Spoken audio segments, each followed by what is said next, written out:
Welcome, O Ramadan. You are honored, O month of the Quran. It is Ramadan.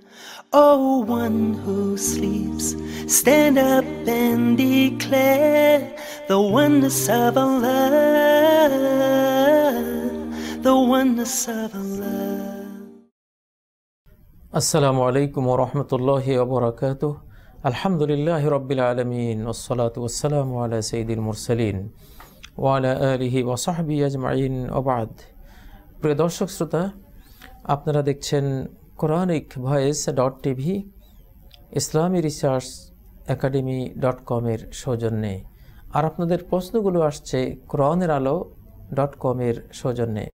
আশা করি আপনারা সকলেই ভালো আছেন এবং মাহে রমাদানুল মুবারকের এই মহামূল্যবান সময়গুলোকে আখিরাতের কল্যাণে, আখিরাতের মুক্তি এবং শান্তির জন্য ব্যয় করে চলেছেন। আল্লাহ আমাদের প্রতিটি মুহূর্তকে যাতে আমাদের কল্যাণ কাজে আমরা নিয়োজিত করতে পারি, দুনিয়া আখিরাতের ক্ষতি থেকে রক্ষা পেতে পারে, সেই তৌফিক দান করুন। আপনাদের প্রশ্নগুলো যেগুলো আপনারা আমাদেরকে দিয়েছেন, আমরা একে একে সেগুলোর উত্তর ইনশাআল্লাহ দিচ্ছি। মাহবুব প্রশ্ন করেছেন ঠিকানাবিহীন, 1 বছর সম্পদ ধরে রাখার অর্থটা কি এবং তার উপর কিভাবে যাকাত আসবে? আসলে 1 বছর সম্পদ ধরে রাখার বিষয় নয়। সম্পদ আপনাকে 1 বছর ধরে রাখতে হবে এমন কোনো কথা আল্লাহ বা তাঁর রাসূল বলেননি। রাসূলুল্লাহ সাল্লাল্লাহু আলাইহি সাল্লাম যেটা বলেছেন, লা যাকাতা ফি মালিন হাত্তা ইয়াহুলা আলাইহিল হাউলু, কোনো সম্পদের উপরে যদি 1 বছর পেরিয়ে যায় তাহলে সেই সম্পদের উপরে যাকাত আসবে। সে সম্পদটি অবশ্যই ব্যবসায়িক পণ্য বা সঞ্চিত সোনা রূপা, টাকা পয়সা, এগুলি হতে হবে। তাহলে এগুলোর উপরে 1 বছর পার হলে এগুলোর উপরে যাকাত দিতে হবে, এটা শরিয়া বলেছে। যেহেতু 1 বছর সম্পদ থাকলে এটার মধ্যে নুমা হয়, অর্থাৎ বৃদ্ধি, স্বাভাবিকভাবে এটা হয় ব্যবসায়ের কারণে, সেজন্য এখান থেকে একটা যাকাত শরিয়া দিয়েছে, যাতে অফি আমওয়ালিহিম হাক্কুল লিসাইলি ওয়াল মাহরুম, ধনীদের সম্পদে অধিকার রয়েছে ভিক্ষাকারীর এবং যে বঞ্চিত তার, সেই হকটি আদায় করতে হবে। মারুফ হোসেন প্রশ্ন করেছেন কলকাতা থেকে, অনেকে তারাবি নামাজ 2 রাকাত করে না পড়ে একসাথে 4 রাকাত পড়ে, এভাবে পড়া কি জায়েজ? প্রিয় ভাই মারুফ হোসেন, আপনাকে ধন্যবাদ জানাচ্ছি। কলকাতা থেকে আপনি প্রশ্ন করেছেন।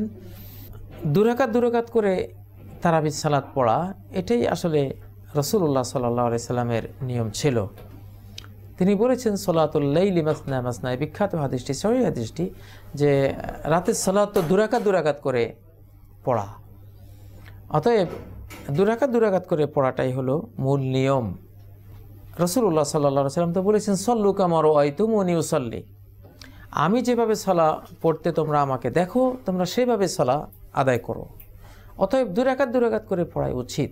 কেউ 4 রাকাত, 8 রাকাত, 20 রাকাতও যদি এক নিয়তে পড়ে, সেটা ফকিরে বলেছেন সেটা জায়েজ আছে, কিন্তু সেটা তো সুন্নাহ হলো না, রাসূলুল্লাহ সাল্লাল্লাহু আলাইহি সাল্লামের তরিকা হলো না। আমাদের উচিত রাসূলুল্লাহ সাল্লাল্লাহু আলাইহি সাল্লামকে অনুসরণ করা। কুল ইন কুনতুম তুহিব্বুনাল্লাহ ফাত্তাবিউনি ইউহিব্বুকুমুল্লাহ, বলো তোমরা যদি আল্লাহকে ভালোবাসো তাহলে আমাকে অনুসরণ করো। তাহলে আল্লাহর ভালোবাসার দাবি হলো রাসূলকে অনুসরণ করা। আর এই ক্ষেত্রে তাহলে আল্লাহর ভালোবাসার দাবি কি হলো? 2 রাকাত করে পড়া। যেহেতু আল্লাহ রাসূল 2 রাকাত করে পড়েছেন আর তাকে অনুসরণ করতে বলা হয়েছে, এবং বিশেষ করে সালাতের ক্ষেত্রে তো সহিহ বুখারীতে যে হাদিসটি এসেছে, সল্লু কামা রাআইতুমুনি উসাল্লি, আমাকে যেভাবে সালাত পড়তে তোমরা দেখো সেইভাবে তোমরা সালাত পড়ো। সেজন্য 2 রাকাত করে পড়াই উচিত। তারপর প্রশ্ন করেছেন মোহাম্মদ মুরাদ, ঠিকানা লেখেননি। আমার প্রশ্ন 2টি। আমি তারাবি নামাজ ইমামের সাথে আদায় করি না, কারণ হাফেজ সাহেবরা খুবই দ্রুত তেলাওয়াত করেন। আমি মনে করি এভাবে সালাত শুদ্ধ হবে না। আসলে হাফেজ সাহেবেরা খুব দ্রুত তেলাওয়াত করেন অনেকেই, হাফেজ সাহেব হন বা যে কোনো ইমাম হন, এত দ্রুত তেলাওয়াত করা উচিত নয়। যেহেতু সালাতে কিভাবে কোরআন তেলাওয়াত করতে হবে সেটা তো আল্লাহ বলেছেন, ওয়ারাত্তিলিল কুরআনা তারতিলা, কোরআনকে খুব ধীরে সুস্থে প্রত্যেকটা অক্ষরকে তার হক আদায় করে তার বিশেষণসমূহ, তার সিফাতসমূহ, ওয়াজিব সিফাত বা তার সৌন্দর্যবর্ধক যে সিফাত বিশেষণ রয়েছে, প্রত্যেকটা অক্ষরকে সেভাবে উচ্চারণ করে তোমরা পড়ো সালাতের মধ্যে। ওরাত্তিলিল কুরআন তারতিলা। আর নবীজির কেরাত সম্পর্কে উম্মে সালমা বলেছেন, কানাত কিরাআতুহু মাদ্দান। সহিহ বুখারী হাদিস, নবী সাল্লাল্লাহু আলাইহি সাল্লামের কেরাত ছিল মাদ করে করে, লম্বা করে করে, ওয়াকফ করে করে তিনি পড়তেন। তাহলে সেভাবে তো পড়া উচিত। আর আল্লাহ তো বলেননি, অব্লিগেটরি করে দেননি যে তোমাদেরকে তারাবি পড়তে হবে। তোমরা তারাবি স্বেচ্ছায় পড়ছো, একটি নফল কর্ম হিসাবে রাসূলের সুন্নাহকে ফলো করে পড়ছো।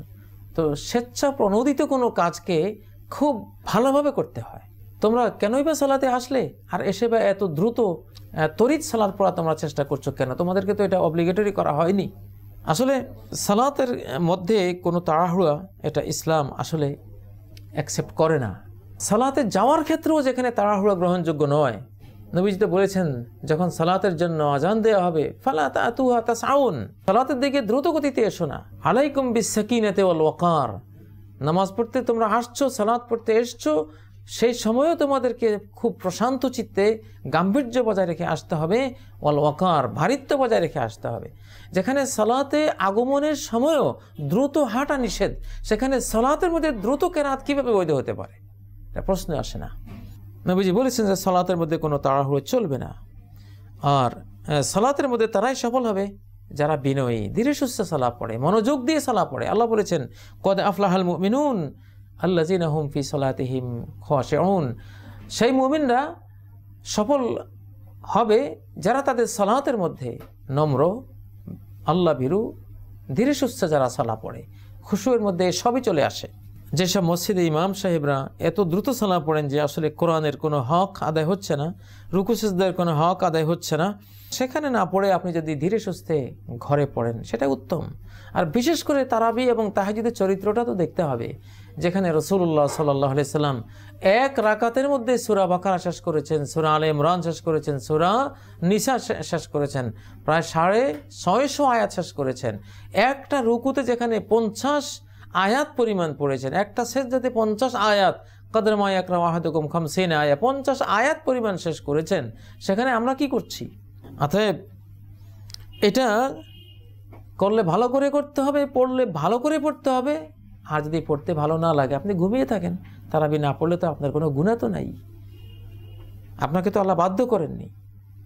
নফল জিনিসগুলো বেশি লম্বা করতে হয়, বেশি ধীরে সুস্থে পড়তে হয়, যেহেতু আপনি নিজের উপরে নিজে সেটা আপনি নিয়ে আসছেন, আল্লাহ আপনার উপরে সেটাকে চাপিয়ে দেননি। আপনার দ্বিতীয় প্রশ্ন হলো, আরেকটি সমস্যা হলো, আমি যতদূর জানি হাদিসে আছে ইমামের সাথে শেষ পর্যন্ত থাকলে সারা রাত নফলের সওয়াব পাওয়া যাবে, কিন্তু সাথে তাহলে আমাকে ভিতরের নামাজ আদায় করতে হবে। ওই সওয়াব পাওয়ার জন্য আমাদের এখানে ভিতর সহিভাবে পড়ানো হয় না, অর্থাৎ দ্বিতীয় রাকাতে ইমাম বসে এবং তৃতীয় রাকাতে রাফি ইয়াদাইন করে দোয়া কুনুতের জন্য। আচ্ছা, কি করব?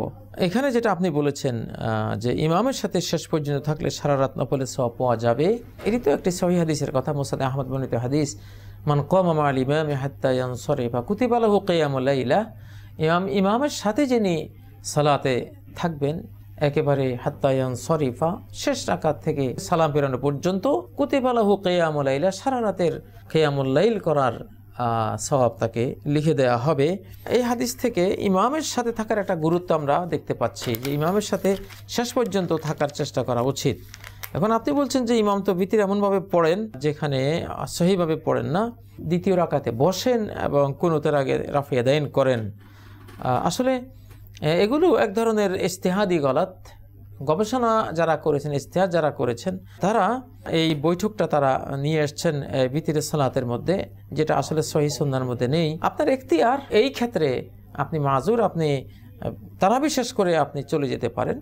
আর ইমামের সাথে শেষ রাকাত পর্যন্ত থাকা, শেষ তারাবি পর্যন্ত, তারাবির শেষও কিন্তু যদি আপনি পালন করেন, আশা করা যায় যে এই সওয়াবটি আপনি পেয়ে যাবেন ইনশাআল্লাহ। আর ভিতরে আপনি পরে শেষ রজনীতে আপনি পড়তে পারেন একেবারে সর্বশেষ সালাহ হিসেবে। তাহাজ্জুদ যদি পড়েন তাহলে তারপরে এতে তো কোনো সমস্যা নেই। তারপরে প্রস্তুতি আমাদেরকে করেছেন মোস্তফা বেনজির আহমদ আয়ারল্যান্ড থেকে, সুদূর আয়ারল্যান্ড থেকে আমাদেরকে আপনি প্রশ্নটি পাঠিয়েছেন, আপনাকে ধন্যবাদ। আমার প্রশ্ন হচ্ছে, চামড়ার মোজা ছাড়া অন্য কোনো মোজার উপর মাসে করা যাবে কি? হ্যাঁ, চামড়ার মোজার উপরে যেমন মাসে করা যাবে, অন্য যে কোনো মোজার উপরেও মাসে করা যাবে, এতে কোনো সমস্যা নেই। কারণ রাসূলুল্লাহ সাল্লাল্লাহু আলাইহি সাল্লাম যেমন মাসা আলাল কুফাইনি ওয়ালাল জাওরাবাইন ওয়াল ইমামা, এটিতেও একটা বিখ্যাত হাদিস যে রাসূলুল্লাহ সাল্লাল্লাহু আলাইহি সাল্লাম মোজার উপরে, চামড়ার মোজার উপরে মাসে করেছেন।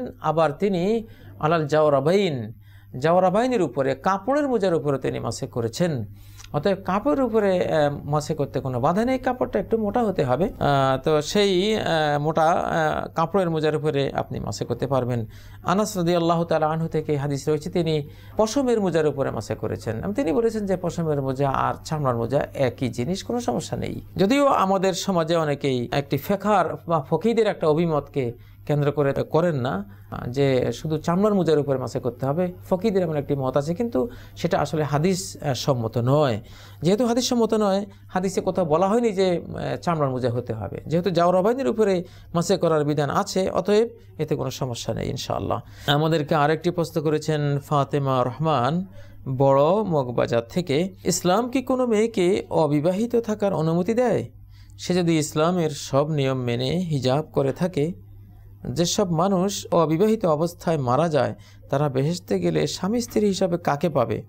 বেহেশতে নারীদের জন্য কি রয়েছে? ইসলাম কোনো মেয়েকে অবিবাহিত থাকার অনুমতি দেয়? আসলে অবিবাহিত আপনি ইচ্ছা করলে থাকতে পারেন, কিন্তু অবিবাহিত থাকা এটা ভালো কিছু নয়। নবীজি তো বলেছেন আন-নিকাহু মিন সুন্নতি, একটি পারিবারিক জীবন যাপন করা স্বামী স্ত্রী হয়ে, এটি আমার লাইফ স্টাইল, আমার জীবন পদ্ধতি। এটি একজন মুসলিম অবশ্যই জীবন যাপন করবেন, তিনি পবিত্র পারিবারিক জীবন যাপন করবেন। তো একটি মেয়ে, তার তো উচিত একজন স্বামী নিয়ে একটি সুন্দর পরিবারে বসবাস করা, যেমন আজওয়াজে মুতাহহারাত আয়েশা সিদ্দিকা, জাইনাব, হাফসা, উম্মে সালমা রাদিয়াল্লাহু আনহুম আজমাইন, তারা এটা করেছেন, সেটা আপনিও করাই উচিত।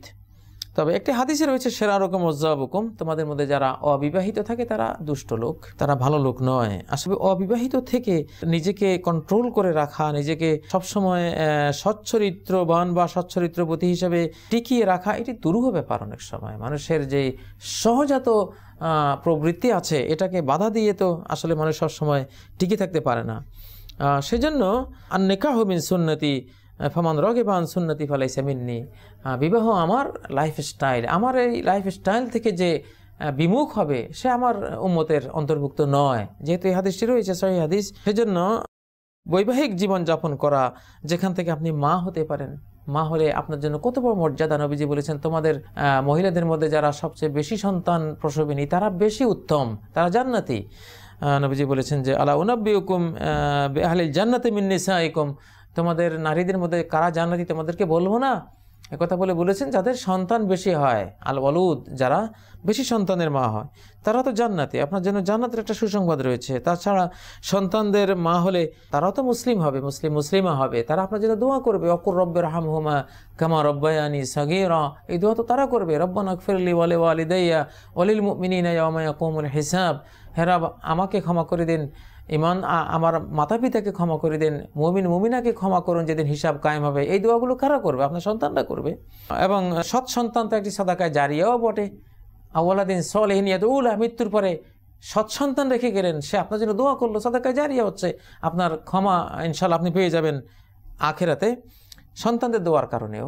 অতএব এটা তো উচিত একটি বৈবাহিক জীবন যাপন করা। আপনি আরও প্রশ্ন করেছেন যে অবিবাহিত অবস্থায় মারা যায় তাহলে কি বেহেশতে গেলে স্বামী স্ত্রী হিসাবে কাকে পাবে?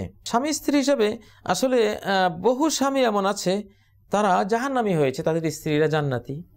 আবার বহু স্ত্রী আছে তারা জাহান্নামী হয়েছে, স্বামীরা হলো জান্নাতি। এখন যেসব স্বামীরা জাহান্নামী হয়েছে, স্ত্রীরা জান্নাতি।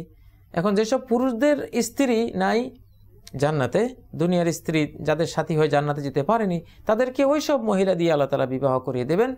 আবার যেসব স্ত্রী লোকরা জান্নাতি হয়েছে কিন্তু স্বামী জাহান্নামী হয়েছে, এসব স্ত্রী লোকদেরকে ওইসব পুরুষের কাছে দেওয়া হবে যেসব পুরুষের স্ত্রীরা চলে গেছে জাহান্নামে কিন্তু তারা জান্নাতে এসছে। এইভাবে একটা সেখানে ব্যবস্থা তো হবে। আর বেহেশতে নারীদের জন্য কি রয়েছে? নারীদের জন্য তো সবই রয়েছে। সেখানে ওয়ালাকুম ফিহা ওয়া ফিহা মা তাশতাহিল আনফুস ওয়া তালাজ্জুল আয়ুন ওয়া আনতুম ফিহা খালিদুন। জান্নাতে রয়েছে মন যা চাবে সে সব কিছু। ওয়া তালাজ্জুল আয়ুন, নয়নের কাছে, চোখের কাছে যা সুস্বাদু মনে হবে, নয়নাভিরাম মনে হবে, ভালো মনে হবে, সেই সবই তো সেখানে আছে। ওয়া আনতুম ফিহা খালিদুন, সেখানে তোমরা চিরস্থায়ী হবে। আর সেখানে নারীদের জন্য এমন সব স্বামীরা রয়েছে যে স্বামীদের প্রেমে তারা পাগল পারা হবে। উরুবান, সেই জান্নাতি রমণীদেরকে বলা হয়েছে উরুবান, এরা স্বামীর প্রতি প্রচণ্ড প্রেমিকা হবেন, স্বামীকে ভালোবাসবেন। এবং কসরাত তরফ, চক্ষের কর্ণ দিয়েও কখনো পর পুরুষের দিকে তাকাবেন না, এতটা স্বামী ভক্ত হবেন। আর সেই স্বামীরা জান্নাতি স্বামীরাই হবে। যদিও সেখানে একজন স্বামীর কাছে অসংখ্য স্ত্রী থাকবে, কিন্তু মনে রাখতে হবে জান্নাতে কোনো হিংসা বিদ্বেষ থাকবে না। কোনো স্ত্রীর মনেই তার স্বামীর অন্য স্ত্রীদের ব্যাপারে কোনো ঘৃণা বা কোনো হিংসা, এগুলো কিছুই থাকবে না। আল্লাহ তো বলেছেন ওয়ানাজানা মা ফি সুদুরহিম মিন গিল্লিন, তাদের অন্তরে যে হিংসা রয়েছে এগুলি সব আমি তাদের সিনা থেকে দূরীভূত করে দেব। অতএব সেখানে কোনো সমস্যা নেই। আর সেখানে যে পুরুষরা আছে তারা এক একজনকে ওতিয়া কুওয়াতা মিয়াতিন, 100 তরুণের ক্ষমতা দেওয়া হবে, এমন যোগ্য সব দিক থেকে পারফেক্ট স্বামীরা সেখানে থাকবে স্ত্রীদের জন্য। আর তো সেখানে মণিমুক্তর বাড়ি আছে, সোনার উপর তৈরি বাড়িঘর দুয়ার আছে, এক একজন নারীর জন্য হাজার হাজার ঘর প্রাসাদ, সুবহানাল্লাহ, সেখানে থাকবে যতগুলি সে চায়, সেখানে তো কোনো অভাব নেই। তারপরে বছরটি আমাদেরকে পাঠিয়েছেন মোহাম্মদ আলী রমি, নারায়ণগঞ্জ থেকে। বালেগ হওয়ার পর থেকে জীবনের অনেক বছর নামাজ পড়া হয়নি, কিন্তু বর্তমানে নিয়মিত নামাজ পড়া হয়। এমন অবস্থায় যেই আগের নামাজ সম্পর্কে বিধান কি? অনেকে বলেন উমরি কাজা নামাজ পড়ে যেতে হবে। এই কথাটা কতটুকু সঠিক? আসলে সঠিক বিধান হলো বালেগ হওয়ার পরেও ইচ্ছে করে যে সালাতগুলো আমরা পড়ি নেই বা আপনারা পড়েননি, এগুলো কাজাযোগ্য নয়। বালেগ হওয়ার পরে ইচ্ছে করে সালাত ত্যাগ করলে কিন্তু এটা কুফরি জীবন হয়ে যায়। মান তারাকা সালাতান ওয়াহিদাতান মুতাআম্মিদান ফাকাদ কাফার, ইচ্ছে করে একক্ত সালাত যে বর্জন করলো সে তো কুফরি করলো। তারপর কোরআনে সূরা মারিয়ামে রয়েছে ফাখলাফা মিন বাদিহিম খলফুন আদাউস সালাহ, নবীদের পরে একদল উত্তর প্রজন্ম আসলো যারা সালাতকে বরবাদ করে দিল, সময় মতো পড়লো না, কেউ একেবারে আদায় করলো না। ফাসাফাইয়াল কওনা গাইয়া, এইভাবে যারা সালাতবিহীন জীবন এনজয় করছে এরা জাহান্নামে যাবে, গাই নামক জাহান্নামে পতিত হবে। সূরা মাউনে বলেছেন আল্লাহ তাআলা ফাওয়াইলুল লিল মুসাল্লিন আল্লাযিনা হুম আন সালাতিহিম সাহুন, ওই মুসল্লিদের জন্য জাহান্নামে দুর্ভোগ যারা তাদের সালাত থেকে গাফেল থাকে, উদাসীন হয়ে থাকে। ক্বালু মা সালাকাকুম ফি সাকর, ফেরেশতারা বলবে ওই জাহান্নামীরা, সাকার জাহান্নামে তোমাদেরকে কিসে নিয়ে আসলো? ক্বালু লাম নাকু মিনাল মুসাল্লিন, তারা বলবে আমরা তো মুসল্লিদের অন্তর্ভুক্ত ছিলাম না, আমরা নামাজি ছিলাম না। অতএব নামাজি না থাকা অবস্থায় যদি আপনি মারা যেতেন তাহলে চির জাহান্নামী হতে হতো। কিন্তু আল্লাহ দয়া করেছেন যে এখন আপনি নামাজি হয়েছেন, মুসল্লি হয়েছেন, এখন আপনাকে উমরি কাজা করতে হবে কিনা। যেহেতু বেনামাজি থাকার অবস্থাটা ছিল কুফরি অবস্থা, আর কুফরি অবস্থার কোনো আমলের কাজা নেই। আপনি যেদিন সালাত পড়া শুরু করেছেন প্রকৃত অর্থে সেদিনই আপনি মুসলিম হয়েছেন। আল ইসলাম ইয়াহদিমু মা কানা ক্বাবলা, আর ইসলাম অতীতের সব গুনাহ ক্ষমা করিয়ে দেয়। অতএব যেহেতু আপনি এখন মুসল্লি হয়েছেন, আর কখনো আপনি কোনো সালাত কাজা করবেন না। তাহলে ইনশাআল্লাহ আল্লাহ তাআলা আপনার অতীতের সালাতগুলি যেটা আপনি করেছেন পড়েননি, সেটা ইনশাআল্লাহ আল্লাহ ক্ষমা তো করবেন। সেজন্য উমরি কাজার কোনো প্রয়োজন নেই।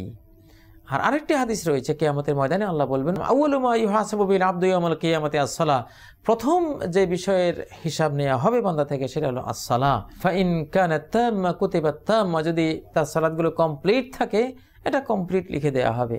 আর যদি এটা নাকিস হয়, ফরজ ছিল অনেক সালাত কিন্তু সে আদায় করতে পারেনি, তখন আল্লাহ বলবেন উনজুরু হাল লিআবদি মিন তাতাউ ফায়ুকাম্মাল বিহাল ফরিদা, দেখো আমার বান্দার কোনো নফল সালাহ আছে কিনা, সেটা দিয়ে ফরজকে পূরণ করা হবে, ফরজের ঘাটতি পূরণ করিয়ে নেওয়া হবে। তাহলে এখানে তো একটা অপশন আমরা পাচ্ছি যে উমরি কাজার কোনো আসলে প্রয়োজন নেই। আমরা যদি মনে করি যে অনেক সালাত পড়া হয়নি, তাহলে আমরা নফল বেশি বেশি পড়তে পারি, তাহাজ্জুদ নিয়মিত পড়তে পারি, সালাতুল ইশরাক, সালাতুদ দুহা পড়তে পারি, আরও অন্যান্য সালাত সারাদিনই তো সালাত নফল সালাত পড়া যায়, সেগুলো পড়ে আমরা আমাদের সালাতের পাল্লা ভারী করে ফেলতে পারি, যেগুলোর উসিলায় ইনশাআল্লাহ আল্লাহ তাআলা আমাদের ফরজের ঘাটতি থাকলে সেটা কিয়ামতের ময়দানে পূরণ করিয়ে দেবেন। তো সেজন্য নফল পড়া বেশি উচিত, আর অতীতের জন্য ক্ষমা করা উচিত, কান্নাকাটি করা উচিত যে আল্লাহ তাআলা আমি ভুল করেছি, ওই অবস্থায় মারা গেলে আমার কি উপায় হতো। কারণ হযরত ওমর তো বলেছেন লা হজ্জা ফিল ইসলামি লিমান লা সালাতা লাহু, যার কোনো সালাত নেই ইসলামে তার কোনো অংশই নেই। আর আরব জাহানে তো যারা সালাহ পড়ে না তাদের জন্য 10টি বড় বড় শাস্তি সেখানে নির্ধারণ করা আছে। একটি হলো যে সালাত পড়ে না সে একজন অমুসলিম ব্যক্তি, দ্বিতীয়ত যে সালাহ পড়ে না তার কোনো জানাজা হবে না, তৃতীয়ত যে সালাহ পড়ে না তার মুসলমানদের গোরস্থানে তার দাফন করা চলবে না, চতুর্থত বেনামাজি ব্যক্তির জবাই করা পশু হারাম, সে তার গোস্ত খাওয়া যাবে না, পঞ্চমত যে বেনামাজি, যে পুরুষটি বেনামাজি তার স্ত্রী নামাজি হলে তাদের বিবাহ সম্পর্ক থাকবে না, কারণ একজন নামাজি স্ত্রী বেনামাজির অধীন থাকতে পারে না, অথবা স্বামী যদি নামাজি হয় স্ত্রী বেনামাজি তারও বিবাহের বাঁধন থাকবে না কুফরির কারণে। এইভাবে 10টি বড় বড় শাস্তি বেনামাজির জন্য আরব জাহানে কার্যকর আছে। এগুলি সবগুলি কোরআন সুন্নাহ সম্মত। আসলে সালাত না পড়ে থাকার কোনো সুযোগ ইসলামে নেই। একটি দেশের সরকার যদি সরকারি ক্ষমতা প্রাপ্ত হয় তখন তাদের প্রথম এবং প্রধান দায়িত্ব হলো, আল্লাহ বলছেন আল্লাযিনা ইম্মাক্কান্নাহুম ফিল আরদি আকামুস সালাহ, আল্লাহ তাদেরকে সাহায্য করবেন যাদেরকে জমিনে ক্ষমতা দিলে তারা প্রথমেই সালাত কায়েম করবে। আসলে সালাত কতটা কায়েম করা হলো কিনা হলো সরকারকে সবার আগে কিয়ামতের ময়দানে এই হিসাব দিতে হবে। সরকারি অন্য হিসাব দেওয়ার আগে রাষ্ট্রীয় কি হয়েছে কি না হয়েছে এসব কিছুর হিসাব দেওয়ার আগে রাষ্ট্র সরকারকে, সরকার প্রধানদেরকে সব কিছুর আগে হিসাব দিতে হবে সালাত কতটা কায়েম করেছো। তোমাদেরকে তো রাষ্ট্রীয় ক্ষমতা দেওয়ার মধ্যে প্রথম দায়িত্ব দেওয়া হয়েছে, রাষ্ট্র ক্ষমতা পেলে রাষ্ট্রীয় কাজ উদ্বোধন করবে যে কাজটি দিয়ে সেটা হবে সালাত একামত করা, সারা রাষ্ট্রব্যাপী একামত সালাতকে প্রতিষ্ঠিত করে দেয়া। তো আমাদের সরকার যারা আছেন তাদেরও চিন্তা করা উচিত কিয়ামতের ময়দানে তাদেরকে প্রথম হিসাব দিতে হবে তারা সালাত কতটা রাষ্ট্রব্যাপী কায়েম করেছেন। রাষ্ট্রের কোনো একটি মানুষ যদি সালাত না পড়ে সরকারকে জবাবদিহি করতে হবে, জবাব দিতে না পারলে জাহান্নামে যেতে হবে, বাঁচার কোনো উপায় নেই। অতএব এটা শুধু সরকার নয়, যারাই ক্ষমতাপ্রাপ্ত স্কুল, কলেজ, মাদ্রাসা, কোনো বিদ্যালয়, কোনো শিল্পকল, কারখানা, যে কোনো প্রতিষ্ঠানের যারা পরিচালকবৃন্দ আছেন তাদেরকেও কিন্তু সবার আগে হিসাব দিতে হবে সালাতের, তারা কতটা সালাত কায়েম করেছেন তাদের অধীনস্থদের উপরে, সালাত পড়েছে কিনা তাদেরকে এটা হিসাব দিতে হবে। এইভাবে পরিবারের প্রধান যারা আছেন তাদেরকেও কিন্তু হিসাব দিতে হবে ছেলেমেয়েরা সালাত পড়েছে কিনা। এই জন্য তো নবীজি বলেছেন মুরু আওলাদাকুম বিসসালাতি ইযা বালাগু সাবআন, সন্তানদেরকে সালাত পড়ার আদেশ করো যখন 7 বছর বয়সে পৌঁছবে তারা। অদ্রিবুহুম আলাইহা ইযা বালাগু আশান, 10 বছরে পৌঁছে গেলে তখন প্রহার করো। এই জন্যই কোন মনীষী বলেছেন যে 10 বছর হলে কিন্তু সালাত ফরজ হয়ে যায়, বালেগ হওয়ার আগে থেকেই সালাত ফরজ হয়ে যায়। যেহেতু এখানে বলা হয়েছে হাদিসের মধ্যে অদ্রিবুহুম আলাইহা ইযা বালাগু আশরান, সালাতই একমাত্র সে ইবাদত যেটা বালেগ হওয়ার আগেও ফরজ হয়ে যাবে। এই জন্য তাকে প্রহার করতে হবে যদি সালাত না পড়ে 10 বছর হলে। এটা কিন্তু ফরজ হওয়ার একটা আলামত। সে যাই হোক, আপনাকে উমরি কাজা করতে হবে না, আপনি নফলের মধ্যে থাকবেন ইনশাআল্লাহ। তবে সামনে যাতে কোনো কাজা না হয় সেই ক্ষেত্রে আপনাকে অত্যন্ত যত্নবান হতে হবে। আল্লাহ তাআলা আপনাকে সালাত পড়ার তৌফিক দান করুন। এরপরের প্রশ্নটি যিনি পাঠিয়েছেন মোহাম্মদ মুবারক আলী শারজা থেকে, আরব আমিরাতের শারজা থেকে আপনি পাঠিয়েছেন, আপনাকে অনেক মুবারকবাদ। 5 ওয়াক্ত নামাজ পড়ার জন্য কি আরবি নিয়ত করতে হবে? কোনো ওয়াক্তে কি কোনো রকম নিয়ত করতে হবে? আসলে 5 ওয়াক্ত নামাজ পড়ার জন্য আরবি কোনো নিয়ত নাই, বাংলা ইংরেজি কোনো নিয়ত নাই। আসলে উচ্চারণ করা কোনো নিয়তই নাই। নিয়ত আসলে উচ্চারণ কোনো জিনিসই নয়। নিয়ত হলো মনের কল্পনা, মনের পরিকল্পনা, আপনি কি চান সেটা, আপনার চাওয়াটাই হলো নিয়ত। মনে মনে যে আপনি কি চেয়েছেন, আল্লাহকে চেয়েছেন না সমাজের সন্তুষ্টি চেয়েছেন, মানুষের প্রশংসা চেয়েছেন, কি চেয়েছেন, এটা হলো নিয়ত। জোহর কোন নামাজ পড়তে চাচ্ছেন, জোহর না আসর না মাগরিব, এই চাওয়াটাই হলো নিয়ত। আর আল্লাহকে চাচ্ছেন না সমাজের মানুষের সন্তুষ্টি চাচ্ছেন, কোনটা চাচ্ছেন সেটাই হলো নিয়ত। এখানে উচ্চারণের কোনো সুযোগ নেই। ইন্নামাল আমালু বিন্নিয়াত, নবী সাল্লাল্লাহু আলাইহি সাল্লাম বলেছেন যে সমস্ত আমল মনের যেই পরিকল্পনা, যে চাওয়া পাওয়া, এটার উপরে নির্ভর করে সেটা গ্রহণযোগ্য হবে কি হবে না। অতএব উচ্চারিত নিয়তের কোনো সুযোগ ইসলামে নেই। এটা একটি বেদাত, এটা কেউ না কেউ বানিয়ে মুসলিম সমাজে এটাকে প্রবিষ্ট করিয়েছে। এসব বেদাত থেকে দূরে থাকা উচিত। আরেকজন প্রশ্ন করেছেন দিনা মিরপুর থেকে, মেয়েরা কি সম্পূর্ণ পুরুষদের মতো করে নামাজ পড়তে পারে? হ্যাঁ, মেয়েরা সম্পূর্ণ পুরুষদের মতোই তো সালাত পড়বে, যেহেতু পুরুষ নবী যিনি ছিলেন মুহাম্মদ রাসূলুল্লাহ সাল্লাল্লাহু আলাইহি ওয়াসাল্লাম, তিনি তো নারী জাতিরও নবী। তিনি তো নারীদের জন্য আলাদা কোনো সালাত বলে যাননি যে নারীরা তোমরা এইভাবে পড়ো আর পুরুষরা তোমরা এইভাবে পড়ো। তিনি সকলকে সম্বোধন করে বলেছেন সল্লু কামা রাআইতুমুনি উসাল্লি, আমি যেভাবে সালাত পড়ি ঠিক সেভাবে পড়ো। তার প্রত্যেক ওয়াক্ত সালাতের মধ্যে তার পিছনে পুরুষরা থাকতেন, পুরুষের পিছে পিছে নারীরা থাকতেন। সালাতের নিয়ম হলো সামনের কাতারে মুসল্লিরা ইমাম কিভাবে পড়ে সেটা দেখে দেখে সেইভাবে তারা প্রত্যেকটি রোকন, প্রত্যেকটি রুকু, সেজদা, দাঁড়ানো সব আদায় করবে। আবার সামনের কাতারকে ফলো করবে পিছনের কাতারওয়ালারা। সামনের কাতারওয়ালারা কখন কি করছে পেছনের কাতারওয়ালারা ঠিক সেভাবে ফলো করবে। একবারে যেতে যেতে যেতে সবার পরে পুরুষদের সর্বশেষ কাতারের পেছনে হলো নারীদের কাতার। নারীরা ফলো করবে পুরুষরা কিভাবে রুকুতে যাচ্ছে, কিভাবে সেজদা যাচ্ছে। এইভাবে তো ফলোটা এক কাতার থেকে ইমাম থেকে শুরু হয়ে একেবারে সর্বশেষ কাতার পর্যন্ত চলে যাচ্ছে। তো যেখানে আল্লাহ রাসূল ইমাম ছিলেন আর মুক্তাদিদের তো সবার উপরে ফরজ ইমামকে ফলো করা। ইমাম যেভাবে রুকু করবে মুক্তাদি সেভাবে করবে, ইমাম যেভাবে সেজদা করবে মুক্তাদি সেভাবে করবে। এমনটা হতে পারে না যে ইমাম সাহেবের সেজদা একরকম মুক্তাদি সেজদা আরেক রকম, তাহলে তো ইক্তেদাই হলো না। আসলে নারীদের জন্য আলাদা কোনো সালাত সিস্টেম রাসূলুল্লাহ সাল্লাল্লাহু আলাইহি ওয়াসাল্লাম বলেও যাননি, করেও যাননি। বরং যেটা বলেছেন সাল্লু কামা রাআইতুমুনি উসাল্লি, আমাকে ঠিক যেভাবে সালাত পড়তে দেখো সবাই সেভাবে সালাত পড়ো। খুযু আন্নী মানাসিকাকুম, তোমাদের যাবতীয় ইবাদত আমার থেকে গ্রহণ করো। উম্মু দারদা রাদিয়াল্লাহু তাআলা আনহা সম্পর্কে সহিহ বুখারীতে এসেছে যে কানাত তাজলিসু জিলসাতা রাজুলি ওয়া কানাত ফাকিহা, উম্মু দারদা পুরুষদের মতোই বসতেন আর তিনি ফাকিহা ছিলেন, খুব ইসলামী আইন বিশেষজ্ঞ মহিলা ছিলেন, খুব বিদুষী মহিলা ছিলেন, তিনি এটা আমল করতেন। আর সেজদার ক্ষেত্রে যে মাটির সাথে মিশে আমাদের দেশে নারীরা যে সেজদা করে, আব্দুল্লাহ ইবনে ওমরের সামনে এক পুরুষ ব্যক্তি এইভাবে সেজদা করলো। সেজদা দেখে ইবনে ওমর বললেন যে লাআল্লাকা মিনাল্লাযিনা ইউসাল্লুনা আলা আওরাকি, মনে হয় তুমি ওইসব মানুষদের অন্তর্ভুক্ত, ওইসব খারিজিদের অন্তর্ভুক্ত যারা তাদের নিতম্বর উপরে সেজদা করে সালাতের মধ্যে। তো সেখানে ইবনে ওমরের এই বক্তব্য থেকে যেটা আমরা বুঝতে পারছি, এই সেজদা সিস্টেমটি হযরত আলীকে যারা হত্যা করেছিল, সহিহ সাহাবায়ে কেরাম তাবেঈনদের বিরুদ্ধে যারা যুদ্ধ করেছিল, তারাই কিন্তু এই সিস্টেমটি দিয়েছে। অতিমাত্রিক তাকওয়ার একটা বহিঃপ্রকাশ মনে হয় যেন। অতি তাকওয়া তো তাকওয়া নয়, এটা সীমালঙ্ঘন। তো রাসূলুল্লাহ সাল্লাল্লাহু আলাইহি ওয়াসাল্লাম তো মেয়েদেরকে যেহেতু সবার পিছনে রেখেছেন, তারা কিভাবে সেজদা করলে কিছু যায় আসে না, কোনো পুরুষ তো ওদেরকে দেখছে না, তারা তাদের পরিবেশে সেজদা করছে সবার পেছনে বা কোনো ঘরের মধ্যে। সেই হিসেবে এই ধরনের সেজদা আমাদের দেশে যেভাবে অনেক নারীরা সেজদা করেন মাটির সাথে মিশে, এর কোনো দলিল নেই। অতএব রুকু হোক, সেজদা হোক, দাঁড়ানো হোক, সব কিছুই পুরুষদের আর মেয়েদের একই রকম। এখানে আরেকটি প্রশ্ন আপনি করেছেন, মেয়েরা কি পরিবারের আর্থিক সমস্যা হলে নিজের ইচ্ছা না থাকলেও উপার্জন করতে বাধ্য? হ্যাঁ, পরিবারের আর্থিক সমস্যা হলে তারা উপার্জন করতে বাধ্য নয়, করলে তাদের পক্ষ থেকে একটা এহসান হতে পারে। নারীত্ব উপার্জনের জন্য নয়, নারীত্ব হলো উপার্জন ভোগ করার জন্য। পুরুষের উপার্জন তারা ভোগ করবে, নারীত্বকে উপার্জনের উপযুক্ত মনে করা হয়নি ইসলামের মধ্যে ব্যাপক হারে। তারা যদি চায় কিছু করতে তাদের পরিমণ্ডলে, সেটা তারা করতে পারে, বাধা নেই, কিন্তু উপার্জন তাদের করার কোনো দায় দায়িত্ব নেই। আল্লাহ বলেছেন আর-রিজালু কাওয়ামুনা আলান নিসাই বিমা ফাদ্দালাল্লাহু বা'দাহুম আলা বা'দিন ওয়া বিমা আনফাকু মিন আমওয়ালিহিম। পুরুষরা হলো নারীদের পরিচালক, তাদের তত্ত্বাবধায়ক, তাদের প্রিন্সিপাল, তাদের পরিচালনাকারী। কেন? কারণ কি? কারণ হলো দুটি। একটি হলো বিমা ফাদ্দালাল্লাহু বা'দাহুম আলা বা'দ, যেহেতু আল্লাহ তাআলা তাদের নারী পুরুষের এক দলকে আরেক দলের উপরে কোনো কোনো বিষয়ে আল্লাহ তাআলা প্রাধান্য এবং ফজিলত শ্রেষ্ঠত্ব দিয়েছেন। নারীরা এক ক্ষেত্রে শ্রেষ্ঠ, পুরুষরা আরেক ক্ষেত্রে শ্রেষ্ঠ। পুরুষদের যে পরিচালনার ক্যাপাসিটি আছে, উপার্জনের যে দক্ষতা ক্ষমতা আছে, বহির্জগতে রুক্ষ পরিবেশে রোদ বৃষ্টি উপেক্ষা করে কষ্টকর সব কিছু করার যে একটা শারীরিক শক্তি আছে, এটা শ্রেষ্ঠত্ব ওদের স্বীকার করতে হবে। আবার নারীদের শ্রেষ্ঠত্ব আবেগ, অনুভূতি, সন্তান পালন, সন্তান ধারণ, দয়া মায়া স্নেহ, এইসব ক্ষেত্রে তাদের শ্রেষ্ঠত্ব আছে। পরিচালনার শ্রেষ্ঠত্ব কিন্তু পুরুষের, এই জন্য নারীরা পুরুষের কমান্ড মেনে চলবে।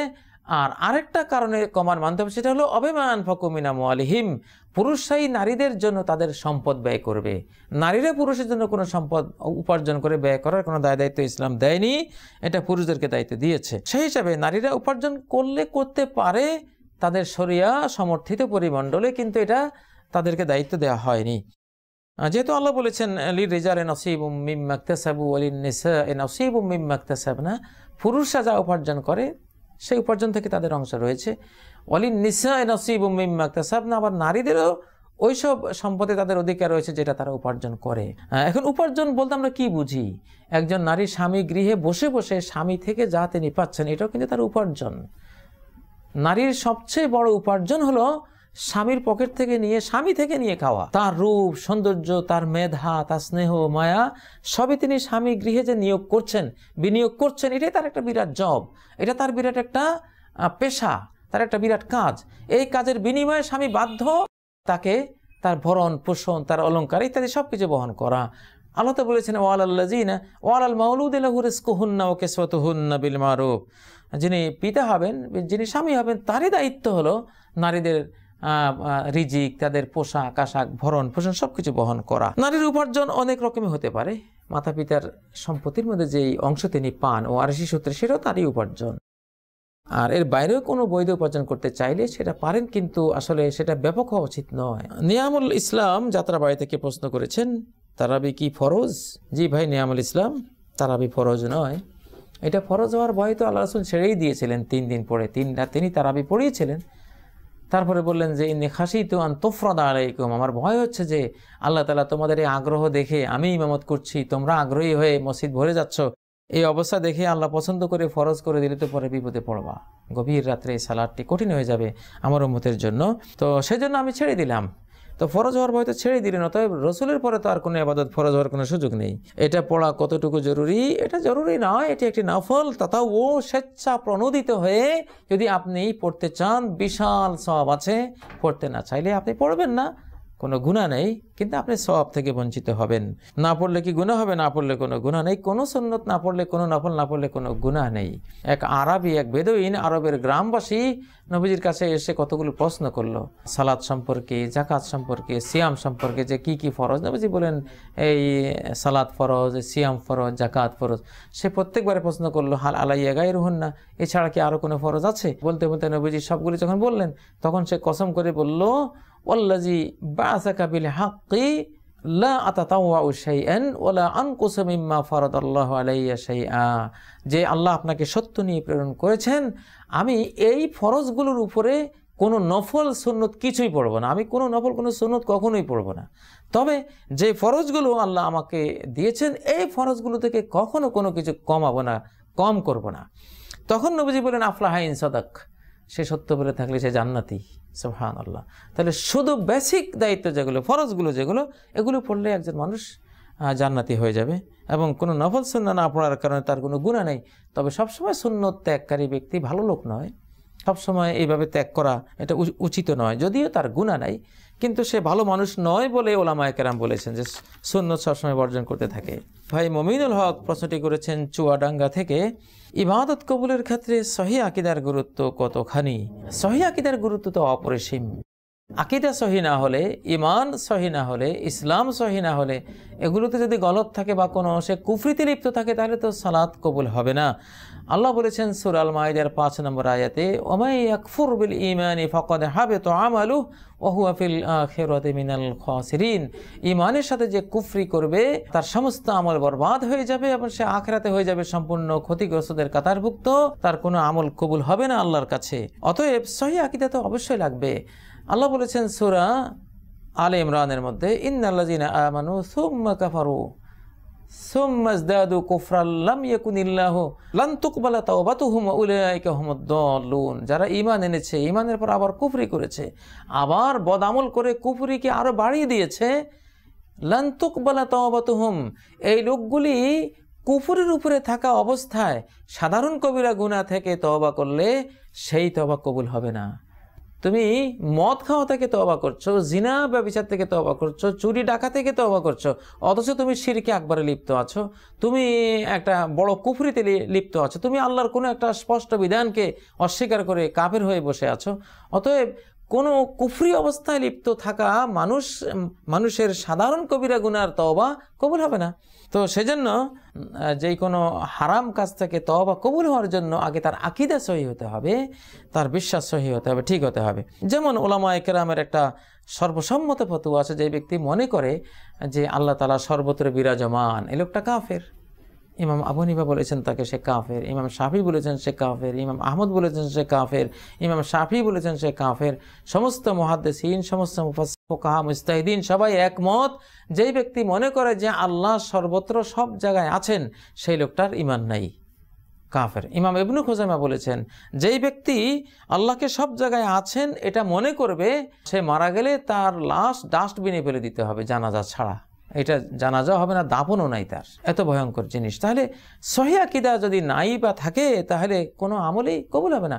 আল্লাহ তো আমল কবুল হওয়ার জন্য শর্ত দিয়েছেন, মান আমিলা সালিহাম মিন যাকারিন আও উনসা ওয়া হুয়া মুমিন, যে ব্যক্তি কোনো সৎ কাজ করলো, নারী হোক পুরুষ হোক, ওয়া হুয়া মুমিন, সৎ কাজ করলেই কবুল হয়ে যাবে না, এমন অবস্থায় করতে হবে যে সেই মুমিন, তার ঈমান ঠিক আছে। ঈমান ঠিক না থাকলে তার সৎ কাজ করে কোনো লাভ নেই, সেটা কবুল হবে না।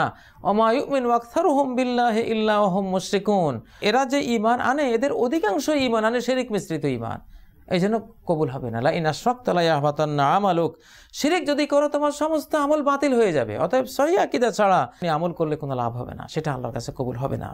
অবশ্যই আকীদা সহিহ করতে হবে, তাওহীদ ঠিক রাখতে হবে, শিরক মুক্ত হতে হবে, কুফর মুক্ত হতে হবে, নাস্তিকতা মুক্ত হতে হবে। এসব থেকে মুক্ত হলেই কেবল আপনার আমল আল্লাহর কাছে কবুল হবে। এই জন্য একজন মানুষকে সবার আগে আকীদা, তার ঈমান, তার তাওহীদ, এগুলোকে বিশুদ্ধ করা, এটা তার বড় কর্তব্য, তার বড় দায়িত্ব। এটাকে বলা হয় ইখলাস। ইখলাস ছাড়া ওমা উমিরু ইল্লা লিয়াবুদুল্লাহা মুখলিসিনা লাহুদ্দিন, তাদেরকে তো এছাড়া আর কোনো আদেশ করা হয়নি যে তারা আল্লাহর ইবাদত করবে, দিনকে আল্লাহর জন্য খালেস করে। ইখলাস মানে হলো শিরক থেকে খালেস করা, নিজের ইবাদত বন্দেগীকে শিরক কুফর থেকে খালেস করতে হবে, শিরক থেকে মুক্ত হতে হবে, কুফর থেকে মুক্ত হতে হবে, নাস্তিক্যবাদ থেকে মুক্ত হতে হবে, বিদআত থেকে মুক্ত হতে হবে। এটাই হলো ইখলাস। দেখুন সূরাতুল ইখলাস কাকে বলে? সূরাতুল ইখলাসে কি আছে? কুল হুয়াল্লাহু আহাদ, বলো আল্লাহ এক, আল্লাহর একত্ববাদের কথা আছে এখানে। আল্লাহুস সামাদ, আল্লাহ কারো মুখাপেক্ষী নন, সবাই তার মুখাপেক্ষী। লাম ইয়ালিদ ওয়া লাম ইউলাদ, তিনি কাউকে জন্ম দেননি, তাকেও জন্ম দেওয়া হয়নি। ওয়া লাম ইয়াকুল লাহু কুফুয়ান আহাদ, তার সমতুল্য সমকক্ষ কেউ নেই। এটা তো ইখলাস। তাহলে ইখলাস, সহিহ আকীদা মানে ইখলাস, ইখলাস মানে সহিহ আকীদা, এছাড়া কোনো আমল কবুল হবে না। পরবর্তী যে প্রশ্নটি সামনে আছে এটা হলো ফাতেমা পাঠিয়েছেন সাইপ্রাস থেকে। বোন ফাতেমা, আপনাকে অনেক অনেক মোবারকবাদ সাইপ্রাস থেকে এত দূর থেকে প্রশ্নটি করার জন্য। ইন্টারনেটে বসে বিবাহ করাটা কতটুকু জায়েজ? ইন্টারনেটে বসে বিবাহ করা যাবে যদি দুই প্রান্তে, বিশেষ করে মেয়ের প্রান্তে, যদি সেখানে মেয়ের অভিভাবক, পিতা বা তার বড় ভাই, যারা অভিভাবক তারা সবাই থাকেন, তারা অনুমোদন করেন, এবং ছেলে যে সামনে আছে এই সেই ছেলে, তার কণ্ঠে, তার ছবিতে নিশ্চিত হওয়া যায় হ্যাঁ যে এরাই দুইজন, এতে কোনো সন্দেহ নাই। সব কিছু ঠিক থাকে, মোহরানা উল্লেখ হয় সেখানে, সব কিছু যদি ঠিকঠাক থাকে মানে শর্তগুলো, তাহলে ইন্টারনেটে বিবাহ হতে পারে ইনশাআল্লাহ। হযরত জায়নাব রাদিয়াল্লাহু তাআলা আনহার বিয়ে তো আল্লাহ আকাশে পড়িয়ে দিয়েছিলেন, আকাশে বিয়ে পড়িয়ে দিয়ে যাওয়াজনাকাহা লিকাইলা ইয়াকুনা আলাইকা হারাজ, আমি তোমাকে বিয়ে পড়িয়ে দিয়েছি আরশের উপর থেকে। হযরত জায়নাবও জানতেন না, রাসূলকে জিবরাইল আমিন এসে বললেন যে আপনাদের বিয়ে হয়ে গেছে। এটা তো ইন্টারনেট বিয়ের চেয়ে আরও বেশি, হাজার লাখ ও কোটি কোটি আলোকবর্ষ মাইল উপরে আল্লাহ তাআলা বিয়েটা পড়িয়েছেন, তার উপরেই জানিয়ে দিয়েছেন। তো দূর থেকেও বিয়ের আয়োজন করা যায়, যদিও ঘটনা দুইটা, এটি রাসূলের ঘটনা স্পেশাল তার জন্য, কিন্তু তবু একটা লাইট পাওয়া যাচ্ছে যে দূরবর্তীতে বিয়ে যদি হয় আর সেখানে শর্ত ফুলফিল হয়, হতেই পারে। অতএব ইন্টারনেট বিয়ের মধ্যে আশা করা যায় ইনশাআল্লাহ কোনো সমস্যা নেই। বর্তমান বিশ্বের স্কলারগণ এইভাবেই সিদ্ধান্ত দিয়েছেন। তা সর্বশেষ প্রশ্ন যেটা আজকে আমরা নিচ্ছি, জনাব কবির হোসেন ভাই দক্ষিণ কোরিয়া থেকে আপনি প্রশ্নটি পাঠিয়েছেন। আমার প্রশ্ন হলো, যদি আমার গোসল করার সময় আমি প্রস্রাব করি, তখনও কি আমাকে কলব ব্যবহার করতে হবে? ভাই মোহাম্মদ কবির হোসেন দক্ষিণ কোরিয়া থেকে প্রশ্ন করার জন্য আপনাকেও ধন্যবাদ দিচ্ছি। যারা প্রশ্ন করেছেন দেশ বিদেশ আবাসে প্রবাসী থেকে সবাইকে ধন্যবাদ, মোবারকবাদ জানাচ্ছি। সর্বশেষ প্রশ্ন যেটা বলেছেন যে যদি আপনি গোসল করেন তখনও কি আপনাকে কুলুব ব্যবহার করতে, ঢিলা ব্যবহার করতে হবে কিনা? বাংলাদেশের পরিবেশে ঢিলাতে ব্যবহার করার কোনো প্রয়োজন নেই। দেশ হলো পানির দেশ, এখানে পানি যথেষ্ট। সাহাবায়ে কেরাম হয় পানি ব্যবহার করতেন, না হয় পানি না পেলে ঢিলা ব্যবহার করতেন। দুইটাই ব্যবহার খুব কমই করতেন তারা, দুইটা ব্যবহারের কোনো প্রয়োজনও নেই। পানি থাকলে আর কোনো ঢিলা লাগে না, আপনি পানি ইউজ করলেই চলবে। আর যেহেতু মানুষ মানবিক এসব প্রয়োজন পূরণ করার পরে ইস্তিনজা করা, ইস্তেতাবা ফালিয়াস্তান, যে নবীজি বলেছেন এসব মানবিক প্রয়োজন পূরণ করার পরে যাতে তোমাদের প্রত্যেকেই পরিচ্ছন্ন হয়, পবিত্র হয়, এটা একটা ইবাদত। তো সেই হিসেবে আপনি সেটা করবেন, করার পরে আপনি ওযু করে তারপর গোসল করবেন ইনশাআল্লাহ। এই প্রক্রিয়ায় আমল করা হলে সুন্নাহ। প্রিয় দর্শক শ্রোতা ভাই বোনেরা, আজকে আমাদের এই আয়োজন থেকে আমরা এখনই বিদায় হব। আল্লাহ তাআলা আমাদের এই আয়োজনকে একটি ইবাদত হিসেবে কবুল করুন। আমরা এই সময় হয়তো কোরআন তেলাওয়াত করতাম বা কিছু সালাহ পড়তাম বা অন্য কিছু করতাম, তার বিকল্প হিসাবে আদ-দিরাসাতু সালাতুন, আব্দুল্লাহ ইবনে মাসউদ বলেছেন যে আদ-দিরাসাতু সালাতুন, পড়াও একটা সালাত, এটাও একটা নামাজ, এটাও বিরাট একটি গুরুত্বপূর্ণ আমল। সেই হিসেবে আল্লাহ তাআলা এটাকে ইবাদত হিসেবে কবুল করুন।